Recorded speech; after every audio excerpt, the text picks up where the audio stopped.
Attica gold ಕಂಪನಿಗೆ ಬನ್ನಿ. Attica gold company ನಿಮ್ಮ ಚಿನ್ನವನ್ನು ಇಂದಿನ ಆನ್ಲೈನ್ ರೇಟ್ಗೆ ಕೊಂಡು ನಿಮಗೆ ಒಂದೇ ನಿಮಿಷದಲ್ಲಿ ಹಣ ಕೊಡ್ತಾರೆ. Attica Gold Company. Welcome to news 21। हिरियोर में हलचल। जी हाँ दोस्तों, कर्नाटका की मशहूर शख्सियत जनाब अटिका गोल्ड कंपनी के मालिक बमनली बाबू ने हिरियोर का दौरा किया। बमनली बाबू ने पहले डॉक्टर बाबा साहेब अंबेडकर की मूर्ति को हार पहनाया और वहां से अपने दौरे का आगाज किया। बमनली बाबू जहां जहां भी गए हजारों की तादाद में लोगों ने उनका स्वागत किया। दलित लीडरों से खास मुलाकात की और उन्हीं के साथ खाना भी खाया।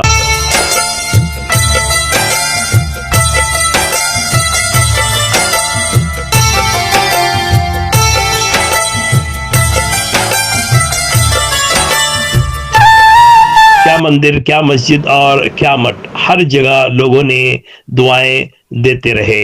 हिरियोर की जनता को आने वाले जिम्मी इंतखाबात में एक आज़ाद उम्मीदवार की तौर पर इलेक्शन में हिस्सा लेने का वादा किया है और हस्ब मामूल हिरियोर के लोगों की खिदमत करते आ रहे हैं। तो आइए देखते हैं हिरियोर के दौरे की कुछ झलकियां न्यूज 21 के साथ। ಜನನಾಯಕ ನಮ್ಮ ಊರಿಗೆ, ಜನನಾಯಕ ನಮ್ಮ ನಾಡಿಗೆ, ಎಲ್ಲರೂ ಮೆಚ್ಚು ನಾಯಕ, ನಮ್ಮೆಲ್ಲರ ಪ್ರೀತಿ ನಾಯಕ. ಈ ಮಹಾದಿನ, ಈ ಮಹಾಜನ ಬದುಕಿನಲ್ಲಿ ಬೆಳಕು ಕಂಡಿದೆ, ದಲಿತ ಜನರ ಭಾವನೆ ಕಳೆವ ಜನನಾಯಕ ನಿಮ್ಮ ಸೇವಕ, ಜನಸೇವೆಯ ಜನ್ಮ ಸಾರ್ಥಕ, ವಂದಿಸುವ ಹೃದಯ ಪೂರ್ವಕ. ಈ ವಿಜಯ ಹರುಷದಾಯಕ, ಈ ಮಹಾದಿನ, ಈ ಮಹಾಜನ ಮರೆಯದಂಥ ಭಾಗ್ಯ ನೀಡಿದೆ. ಜನರ ಹಿತದ ಬಣವ ತೊಡುವ ಜನನಾಯಕ ನಮ್ಮ ಊರಿಗೆ, ಜನನಾಯಕ ನಮ್ಮ ನಾಡಿಗೆ, ಎಲ್ಲರೂ ಮೆಚ್ಚು ನಾಯಕ, ನಮ್ಮೆಲ್ಲರ ಪ್ರೀತಿ ನಾಯಕ.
ನಮ್ಮ ಗುರುಗಳ ಮಠಕ್ಕೆ ಆದಿ ಜಾಂಬವ ಮಠಕ್ಕೆ ಆಶೀರ್ವಾದ ಪಡೆಯೋಕ್ಕೆ ಬಂದಿದ್ದೀನಿ.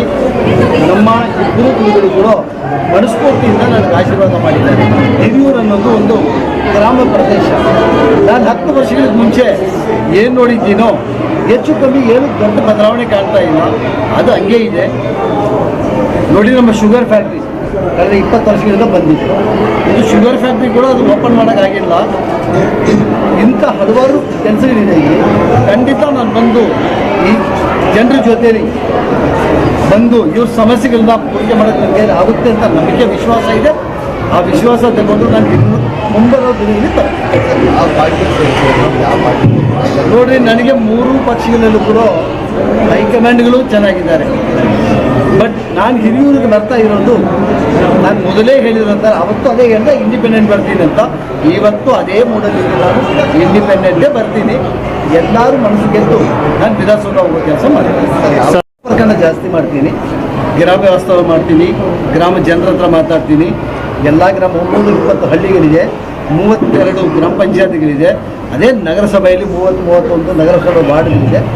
ಎಲ್ಲ ಜೊತೆಯಲ್ಲಿ ನಾನು ಫಸ್ಟು ಸಂಪರ್ಕ ಮಾಡಿ ಮಾತಾಡಿ ಅವ್ರ ಮನವರಿಕೆ ಮಾಡಿಕೊಂಡು ಏನು ಮಾಡಬೇಕು ಅಂತ ಮುಂದಿನ ದಿನಗಳು ತೀರ್ಮಾನ. ನೀವು ಜನರಿಗೆ ಏನು ಭರವಸೆ ಕೊಡ್ತೀವಿ ಸರ್? ನೋಡಿ, ಮುಂದಿನ ದಿನಗಳ ಬಗ್ಗೆ ಮಾತಾಡ್ತೇನೆ ನಾನು. ಇವತ್ತೇ ಅದ್ರ ಬಗ್ಗೆ ಎಲ್ಲ ಚರ್ಚೆ ಮಾಡೋದಿಲ್ಲ. ಮುಂದಿನ ದಿನಗಳು ಜನರ ಹತ್ರ ಎಲ್ಲ ಆಶೀರ್ವಾದ ಪಡ್ಕೊಂಡು ಅವ್ರ ಮಾಹಿತಿ ತಗೊಂಡು ಆಮೇಲೆ ಮಾತಾಡ್ತೀನಿ.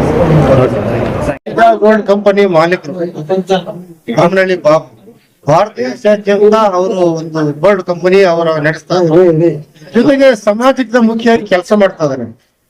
ನೊಂದಿರ್ತಕ್ಕಂಥವ್ರಿಗೆ, ದುರ್ಬಲರಿಗೆ ಯಾವ್ದಾದ್ರು ಒಂದು ಜಾತ್ರೆ ಆದ್ರೆ, ಯಾವ್ದಾದ್ರು ಒಂದು ಪ್ರಸಾದ ವ್ಯವಸ್ಥೆ ಮಾಡಿದ್ರೆ, ಏನಾದ್ರು ಒಂದು ಸ್ಟ್ರೈಕು, ಏನಾದ್ರು ಒಂದು ಹೋರಾಟ ಮಾಡಿದ್ರೆ ಅದಕ್ಕೆಲ್ಲ ಊಟದ ವ್ಯವಸ್ಥೆ ಮಾಡಿ ಸಹಾಯ ಮಾಡ್ತಾರೆ. ಆಮೇಲೆ ಸಾಮೂಹಿಕ ವಿವಾಹಕ್ಕೆ ಸಹಾಯ ಮಾಡ್ತಾರೆ. ನಮ್ಮ ಹಿರಿಯರಿಗೆ ಒಬ್ಬ ಮುಖ್ಯವಾದ ಒಬ್ಬ ನಾಯಕ ಬೇಕಾಗಿದೆ. ನಮ್ಮ ಹಿರಿಯರಿಗೆ ಒಬ್ಬ ಪ್ರಬಲ ನಾಯಕ, ಸಮಾಜಮುಖಿಯಾಗಿ ಕೆಲಸ ಮಾಡೋದು. ಇವರಿಗೆ ಭಗವಂತ ಕೊಟ್ಟಂತ ಶ್ರೀಮಂತಿಗೆ ಅವ್ರಿಗೆ ಸಾಕಾಗಿದೆ. ಶ್ರೀಮಂತಿಗೆ ಇವರಿಗೆ ಒಂದು ಅವಕಾಶ ಬೇಕು. ಜನ ಸಮುದಾಯದಲ್ಲಿ ಮುಖ್ಯ ವಾಹಿನಿಯಲ್ಲಿ ನಿಂತ್ಕೊಂಡು ಸಮುದಾಯ ಕೆಲಸ ಮಾಡ್ತಕ್ಕಂಥ ಒಂದು ವ್ಯವಸ್ಥೆ ಮಾಡಕ್ಕೆ ಅಂತಂದ್ರೆ ನಮ್ಮ ಆಶೀರ್ವಾದ ತಗೊಂಡಿದ್ದಾರೆ. ನಾವು ಆಶೀರ್ವಾದ ಮಾಡ್ತೀವಿ. ಅವ್ರು ಯಾವ ಪಕ್ಷಕ್ಕೆ ನಿಂತ್ಕೊಂಡು ನಮ್ಮ ಸದಾ ಅವ್ರ ಬಗ್ಗೆ ಆಶೀರ್ವಾದ ಇರುತ್ತೆ. ಸಮಾಜನೂ ಅವ್ರನ್ನ ಕೈ ಹಿಡಿತಾರೆ ಅಂತ ನಮ್ ನಂಬಿಕೆ ಇದೆ. ಇದರಲ್ಲಿ ನಾವು ಬೇರೆ ಇನ್ನೇನು ಹೇಳಕ್ಕಾಗುತ್ತೆ. ಭಗವಂತ ಅವ್ರಿಗೆ ಇನ್ನು ಆಯಸ್ಸಾರ ಕೊಡ್ಲಿ, ಒಂದು ಒಳ್ಳೆ ಸ್ಥಾನವೂ ಸಿಗಲಿ ಅಂತೇಳಿ ಮತ್ತೊಮ್ಮೆ ಅವರಿಗೆ ತುಂಬು ಹೃದಯದಿಂದ ಆಶೀರ್ವಾದ ಮಾಡ್ತಾರೆ.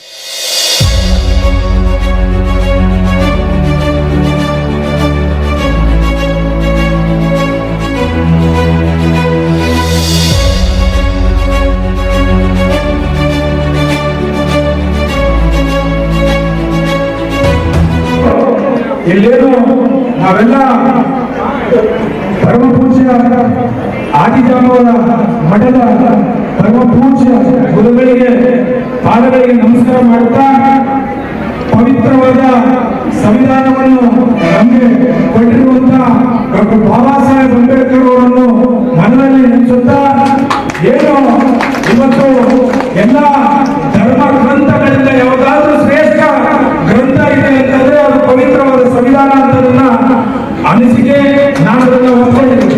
ಬಂಧುಗಳೇ, ಇನ್ನೇನು 3 ದಿನ ಮುಂಚೆ ಇಲ್ಲಿ ಕಾರ್ಯಕ್ರಮವನ್ನು ಸಮಾಲೋಚನೆ ಸಭೆ, ಏನು ಬಂಗಾರದ ಮನುಷ್ಯ ಬಡವರಿಗೋಸ್ಕರ ತಮ್ಮ ಕಡು ಬಡತನದಿಂದ ಏನು ಚಿಕ್ಕ ವಯಸ್ಸಿನಲ್ಲಿ ಬಹಳ ಕಷ್ಟಪಟ್ಟು ಬಹಳ ಶ್ರಮದಿಂದ ಏನು ಇವತ್ತು 2013ರಿಂದ ಇವಾಗಲೇ ಬಹಳ ಕಷ್ಟಪಟ್ಟು ಸುಮಾರು ಈ ಕರ್ನಾಟಕ ಮತ್ತು ಅಂತರ್ರಾಜ್ಯಗಳಲ್ಲಿ ಸುಮಾರು 10 ಲಕ್ಷ ಬಡವರಿಗೆ ಅನ್ನದಾನ ಮಾಡಿರುವಂತಹ ನಮ್ಮ ಏಕೈಕ ನಾಯಕ ಅದೇ ರೀತಿಯಾಗಿ ಬಂಧುಗಳೇ, ಇವರು ಮಾಡಿರುವಂತಹ ಕೆಲಸಗಳು ಅಪಾರವಿದೆ. ಏನು ಈ ಇಡೀ ಪ್ರಪಂಚ ಕೋವಿಡ್ ಅಂತ ಸಂದರ್ಭದಲ್ಲಿ ಇಡೀ ಪ್ರಪಂಚ ನರಳಾಡಿ ಸಾಯುತ್ತಿತ್ತು. ಇವರು ಏನು ಅನ್ನದಾನೇಶ್ವರು, ಇವರ ಮನಸ್ಸಲ್ಲಿ ಬಂದು ಎಲ್ಲರೂ ಉಪವಾಸ ಸಾಯ್ತಾ ಇದ್ದಾರೆ. ನಾವು ಬಡವರಿಗೋಸ್ಕರ ಏನಾದ್ರೂ ಮಾಡಬೇಕು, ಕರ್ನಾಟಕ ರಾಜ್ಯದಲ್ಲಿ ಬಡವರಿಗೆ ಏನಾದ್ರೂ ಕೊಡಬೇಕು ಅಂತ ಹೇಳಿ ಸುಮಾರು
ನನ್ನನ್ನು ಕಳೆದ ಒಂದು 2 ನಿಮಿಷ ಉದ್ದೇಶಿಸಿ ಮಾತಾಡಿದ್ರ ಅದಕ್ಕೆ ತುಂಬ ಧನ್ಯವಾದಗಳನ್ನು ಹೇಳ್ತಾ ಜೈ ಭೀಮ್ ಜೈ ಬಾಬಾ ಸಾಹೇಬ್. 10 ವರ್ಷದಿಂದ ಹಿರಿಯರಿಗೆ ಚುನಾವಣೆ ಆಗಬೇಕಂತ ಬಂದರು. ಕೆಲವರು ನಾವು ಸ್ನೇಹಿತರು ಎಲ್ಲ ಸೇರಿಕೊಂಡು ಅವರನ್ನ ಎಲ್ಲರಿಗೂ ಹೇಳ್ಕೊಂಡು ಮತ್ತೆ ರಾಜ್ಯದ ನಾಯಕರುಗಳು ಅವ್ರನ್ನೆಲ್ಲೋ ಕಳಿಸ್ಬಿಟ್ಟು ನಮ್ಮನ್ನು ಆ ಕ್ಷೇತ್ರದಿಂದ ಮಣ್ಣುಮೈ ಮಾಡಿದ್ರು. ನಾವು ಅವತ್ತೇ ಈ ಕ್ಷೇತ್ರದಲ್ಲಿ ಸುಭದ್ರವಾಗಿ ಹೋಗಿದ್ರೆ ಇವತ್ತು ಬೊಮ್ಮನಗೌಡ ಅವರು 2018 2023 ಕಂಟಿನ್ಯೂ ಆಗ್ತಾ ಇದ್ರು. ಇವತ್ತು ನಮ್ಮ ಜೊತೆ ಎಮ್ಮೆಲ್ಎಗಳಾಗಿದ್ದಾರೆ. ಮತ್ತೆ 2023 ಅವರನ್ನು ತರಿಸಿದ್ರು. ನಾವು ಹೇಳಿದ್ವಿ ಬಾಬಣ್ಣಗೆ ಈ ನೀಚ ರಾಜಕೀಯ ಪಕ್ಷಗಳು ನಮ್ಮ ಯಾವ ಕಾರಣವನ್ನು ಬೇಡಿ. ಏನಕ್ಕೆ ಅಂದ್ರೆ ಅವರು ಸಣ್ಣ ಸಣ್ಣ ಮೀನುಗಳನ್ನ ಬೆಳೆಸ್ತಾರೆ, ನಿಮ್ಮಂತ ತಿಮಿಂಗಿಗಳನ್ನು ಬೆಳೆಸಲ್ಲ. ಯಾಕಂದ್ರೆ ಇವರಿಗೆ ಹಣ ಶಕ್ತಿ ಇದೆ, ಉದ್ಯೋಗ ಶಕ್ತಿ ಇದೆ, ದಾನ ಮಾಡೋ ಶಕ್ತಿ ಇದೆ. ಇಂಥ ನಾವು ಎಲ್ಲರೂ ಪಕ್ಕದಲ್ಲಿ ಮುಗಿಸ್ಕೊಂಡ್ರೆ ಇವರು ಅವ್ರು ಮಟ್ಟ ಹಾಕಬೇಕಾದ ಅವ್ರು ಎದುರು. ಆದ್ರೆ ಬಾಬಣ್ಣ ಎದುರುಕೊಂಡಿಲ್ಲ. ಅದಕ್ಕೆ ನಾವೆಲ್ಲ ಸ್ನೇಹಿತರು ಸೇರ್ಕೊಂಡು ಕಳೆದ 2 ತಿಂಗಳಿಂದ ರಾಜಕೀಯದ ಘನತೆಯನ್ನು ಒಂದು ಅಣದು ಬಿಟ್ಟಿವಿ ನಾವು. ಬಾಬಣ್ಣವರೇ ನೀವು ಯಾವ ಕ್ಷೇತ್ರದಲ್ಲಿ ಎಲೆಕ್ಷನ್ ಇಟ್ಕೊಳ್ಳಿ, ಆದ್ರೆ ರಾಷ್ಟ್ರೀಯ ಪ್ರಾದೇಶಿಕ ಪಕ್ಷಗಳ ಮುಂದೆ ಹೋಗಿ ಭಿಕ್ಷೆ ಬೇಡಬೇಡಿ. ನಮ್ಮ ಕ್ಷೇತ್ರದಲ್ಲಿ 2008ರಲ್ಲಿ ನಮ್ಮ ಜನರಲ್ ಕ್ಷೇತ್ರ ಆದಾಗ ಕೇವಲ 150 ಕೋಟಿ ತಗೊಂಡಂತ ನಮ್ಮ ಅಕಾಲಿಕ ಮರಣಕ್ಕೆ ಗೊತ್ತಾಗುತ್ತೆ. ಸುಧಾಕರ್ ಇವತ್ತು ಅನಿವಾರ್ಯವಾಗಿ ಅವರನ್ನು ಸ್ಮರಿಸಬೇಕಾಗುತ್ತೆ. ಅವತ್ತು ಯಾವ ಅತಿರಥ ಭಾರತ ನಾಯಕರು ಇರಲಿಲ್ಲ. ಸಾಮ್ರಾಜ್ಯ ಕಿರೀಟ ಇರುವುದರ ಮೇಲೆ ಪುಳ್ಳು ಹುಡುಗರು ನಿಂತುಕೊಂಡು ಮತದಾರರ ಮನಸ್ಸಿನಲ್ಲಿ ದಾಳಿ ಮಾಡಿದರು. ಮತದಾರರ ಸ್ವೀಕಾರ ಮಾಡಿದರು. ಇವತ್ತು ನಮ್ಮನ್ನು ಸಹ ಸೋಷಿಯಲ್ ಮೀಡಿಯಾದಲ್ಲಿ ಅವೆಷ್ಟು ಶಬ್ದಗಳಿಂದ ಕ್ರೋಧದಿಂದ ಆಕ್ರೋಶ ಹೊಂದಿಸುತ್ತಿದ್ದಾರೆ. ಏನ್ ಹೇಳ್ತಿದ್ದಾರೆ? ಯಾರೋ ಪಂಚ ಹುಡುಗರು ಇಟ್ಕೊಂಡು ಗಮನಕ್ಕೆ ಹೋಗ್ತಿರುತ್ತೆ. 2008ರಲ್ಲಿ ಪಂಚ ಹುಡುಗರ ಮೇಲೆ ಈ ಕ್ಷೇತ್ರದಲ್ಲಿ ಪಕ್ಷಾಂತರವಾಗಿ ಸುಧಾಕರ್ ಗೆಲ್ಲಿಸಿದ್ದು, ಆಮೇಲೆ ಮಂತ್ರಿ ಮಾಡಿದ್ದು. ಇವತ್ತು ನಾವು ಪಂಚಾಗ್ರೆ, ನಾವು ಪಂಚಾಗ್ರೆ. ಇದನ್ನ ಹಿರಿಯೂರು ಕ್ಷೇತ್ರದ ಮಹಾನ್ ನಾಯಕರಿಗೆ ಆದೇಶ ಕೊಡ್ತಿದ್ದೀನಿ. ಈ ಒಂದು ವ್ಯಾಪ್ತಿಯ ಮೂಲಕ ಈ ಪಂಚಾಯತ್ರು ಈ ಒಂದು ಉಪಚುನಾವಣೆಯಲ್ಲಿ ಇವ್ರನ್ನ ಜಯಶೀಲರಾಗಿ ಮಾಡೇ ತೀರ್ತೀವಿ. ಜೈ ಭೀಮ್ ಜೈ ಬಾಬಣ್ಣ. 4+1 ನಗರ 5 ಕಡೆಗಳು ನಾನು ನಿಮ್ಮ ಮುಂದೆ ಬರ್ತೀನಿ. ನಿಮ್ಮ ಊರಲ್ಲಿ ಮನೆ ಮಾಡಿ ವಾರಕ್ಕೊಂದ್ಸತಿ ಅಲ್ಲೂ ಬರೋ ಪ್ರಯತ್ನ ಮಾಡ್ತಾ ಇದ್ದೀನಿ. ಎಲ್ಲರೂ ನನಗೆ ಆಶೀರ್ವಾದ ಮಾಡಿ ಅಂತ ಕೇಳಿಕೊಂಡು ನನ್ನ ಮಾತನ್ನು ಮುಗಿಸ್ತೀನಿ. ಜೈ ಹಿಂದ್.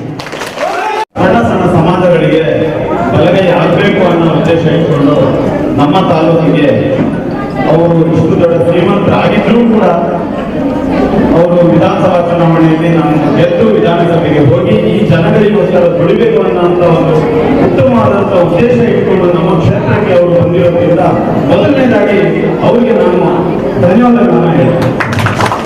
ಎರಡನೇದಾಗಿ ಅಂದರೆ ಅವರು ಆಗಂತ ಶ್ರೀಮಂತರು, ಅವ್ರಿಗೇನು ದುಡ್ಡಿನ ಕೊರತೆ ಇಲ್ಲ. ಅಥವಾ ವಿಧಾನಸಭೆಯಲ್ಲಿ ಬಂದು ದುಡ್ಕೊಂಡು ಸರಳಿ ಮಾಡಿ ರೋಡ್ ಮಾಡಿ ದುಡ್ಡು ಮಾಡೋ ಉದ್ದೇಶ ಅವ್ರಿಗಿಲ್ಲ. ದೇವರು ಅವರಿಗೆ ಬೇಕಾದಷ್ಟು ಕೊಟ್ಟಿದ್ದಾನೆ. ಆದ್ರೆ ಅವರು ಈ ಶ್ರೀಮಂತಿಕೆ ಜೊತೆಯಲ್ಲಿ ಈ ಹಿಂದುಳಿದ ಮತ್ತು ಈ ಸಣ್ಣ ಸಮಾಜಗಳನ್ನ ನಾನು ಮೇಲೆತ್ತಬೇಕು ಅನ್ನುವಂತ ಒಂದು ಬಹಳ ಪ್ರೀತಿ ಮತ್ತು ವಿಶ್ವಾಸ ಇಟ್ಟುಕೊಂಡು ನಮ್ಮ ಕ್ಷೇತ್ರಕ್ಕೆ ಬಂದಿದ್ದಾರೆ.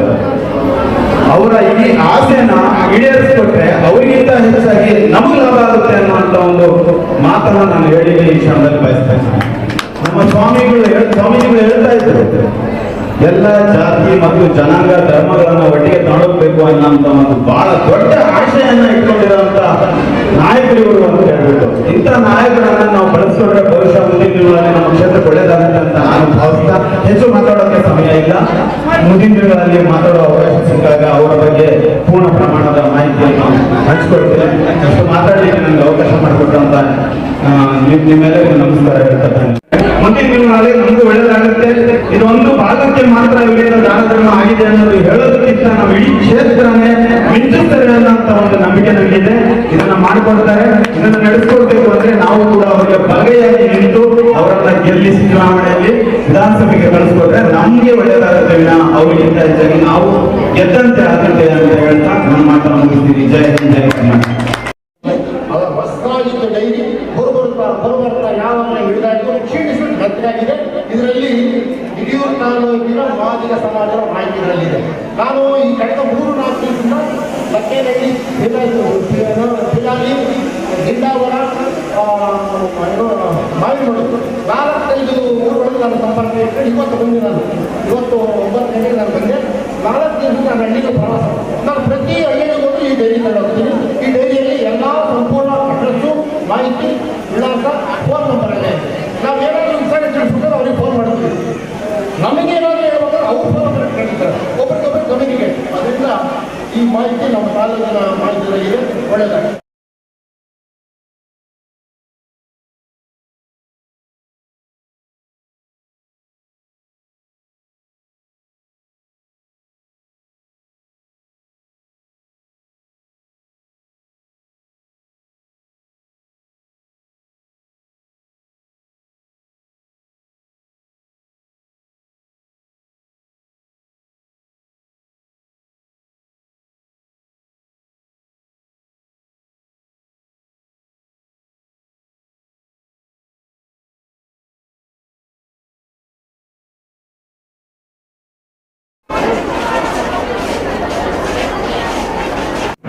ಓಕೆ.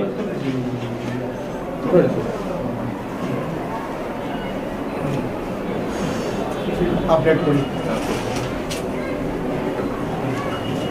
ಜೀವ ಬೆಳೆಗಳ ನಾಯಕ, ಕಷ್ಟಾತೀತ ವ್ಯಕ್ತಿ, ಪ್ರಪಂಚದ ಜಗತ್ತಿಗೆ ನಾವು ಅಭಿವೃದ್ಧಿ ಕೊಡ್ತಾ ಇದ್ದೀವಿ. ಅಭಿವೃದ್ಧಿ ಕೊಡ್ತಾ ಇದ್ದೀವಿ. ನಾಶವಾದಂತಿದ್ರೆ ಪ್ರಪಂಚ ನಾಶವಾಗಿದೆ. ಸ್ವಾಮಿಗಳೇ ಓಕೆನಾ?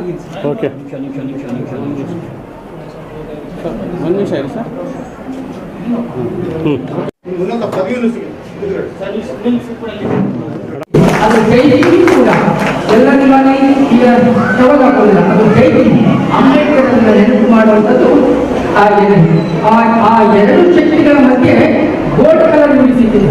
ಇಲ್ಲಿ ನೋಡಿ, ಗೋಲ್ಡ್ ನಾನು ಹೇಳಿದ್ದೀನಿ ಶೈಮಂತಕ್ಕೆ ಅವರೇ ತಂದಾಕಿದ್ದಾರೆ. ಅಂದ್ರೆ ಗೋಲ್ಡ್ ಮಾವನ್ನ ಗೋಲ್ಡ್ ಕಲರ್ ನಲ್ಲಿ ಇಟ್ಕೋಬೇಕು ಅಂತ, ಅದನ್ನು ಕೂಡ ನೀಲಿ ಬಣ್ಣದ ಬಗ್ಗೆ ಇಟ್ಕೋಬೇಕು ಅಂತ, ಅಂಬೇಡ್ಕರ್ ಶಕ್ತಿ ಮಧ್ಯೆ ಇಟ್ಕೋಬೇಕಂತ.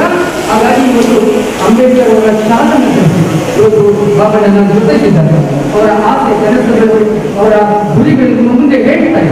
ನಮ್ಮ ಮಠ ಆಶೀರ್ವಾದ ಸರಳ ಸಜ್ಜನಿಗೆ ಸಂಭಾವಿತ ವ್ಯಕ್ತಿಗೆ ಆಶೀರ್ವಾದ. ಆಮೇಲೆ ಇದೇ ಸಂದರ್ಭದಲ್ಲಿ ಯಾವ ಅಹಂಕಾರ ಇದೆ, ಬಹಳ ಸರಳತನದಿಂದ ಪಟ್ಟಣದಲ್ಲಿರುವಂಥ ಅಂಬೇಡ್ಕರ್ ಪ್ರತಿಮೆಗೆ ಮಾಲಾರ್ಪಣೆ ಮಾಡಿ ಗೌರವ ಸಲ್ಲಿಸಿ, ನಂತರ ಸಾವಧಾನವಾಗಿ ಬಂದು ಟಿವಿ ಕಟ್ಟಲ್ಲಿರುವಂಥ ಆಡಳಿತದ ಪ್ರತಿಮೆ ಅಂಬೇಡ್ಕರ್ ಪ್ರತಿಮೆಗೆ ಮಾಲಾರ್ಪಣೆ ಮಾಡಿ ಗೌರವಿಸಿ ಪೂರ್ಣ ಕುಂಭ ಕಳಶಗಳೊಂದಿಗೆ ಬಂದು ಇವತ್ತು ಇನ್ನೂ ಕೂಡ ಅದ್ದೂರಿಯಾಗಿ ಸ್ವಾಗತಗೊಂಡಿದ್ದಾರೆ. ಬಾಬಣ್ಣವರು ಮುಂದೆ ಅವರ ಯೋಚನೆಗಳು, ಅವರ ಗುರಿಗಳು, ಅವರ ಕನಸುಗಳನ್ನು ನಿಮ್ಮ ಮುಂದೆ ಹೇಳ್ತಾರೆ. ಆ ಕನಸುಗಳಿಗೆ, ಆ ಗುರಿಗಳಿಗೆ, ಆ ಆಸೆಗಳಿಗೆ ಅದು ಸ್ಪಂದಿಸುವಂಥದ್ದು, ಬೆಂಬಲಿಸುವಂಥದ್ದು, ಅದು ಇವತ್ತು ಮತ್ತು ಬಾಬಣ್ಣನವರ ಒಡನಾಟ, ಬಾಂಧವ್ಯ, ಸ್ನೇಹ, ಪ್ರೀತಿ, ವಿಶ್ವಾಸದ ಮೇಲೆ ಗಟ್ಟಿಗೊಳ್ಳಲಿ ಅನ್ನುವಂಥ ಆರೈಕೆ ಭಗವಂತನು ಮಾಡಲಿ. ಅಂಬೇಡ್ಕರ್ ಅವರ ಆಶೀರ್ವಾದದಿಂದ ಶ್ರೀಮಠವರು ಅವರಿಗೆ ಆಶೀರ್ವಾದ ಮಾಡ್ತಾ ಇದ್ದೇವೆ. ಬಾಬಣ್ಣನವರಿಗೆ ಎಲ್ಲ ಯಶಸ್ಸು ನಿಮ್ಮಿಂದ, ಸಮುದಾಯದಿಂದ. ಆಮೇಲೆ ಇಲ್ಲಿ ಬರೀ ಮಾದಿಗ ಸಮುದಾಯ ಬಂದಿಲ್ಲ, ಇಲ್ಲಿ ಎಲ್ಲ ಜಾತಿ ಬಂದಿದ್ದೀರ. ಬಾಬಣ್ಣ ಆ ಜಾತಿನ ಅದನ್ನ ಏಳುಗೋಸ್ಕರ ಪಾಪ ಬಂದಿದ್ದೀರ. ಸಾಕಷ್ಟು ಜನರಲ್ಲಿ ದಲಿತರು ಬಂದಿದ್ದೀರಾ, ಮುಸ್ಲಿಮರು ಬಂದಿದ್ದೀರಾ, ಅಲ್ಪಸಂಖ್ಯಾತರು ಬಂದಿದ್ದೀರಾ, ಬ್ಯಾಕ್ವರ್ಡ್ ಕ್ಲಾಸ್ ಬಂದಿದ್ದೀರಾ.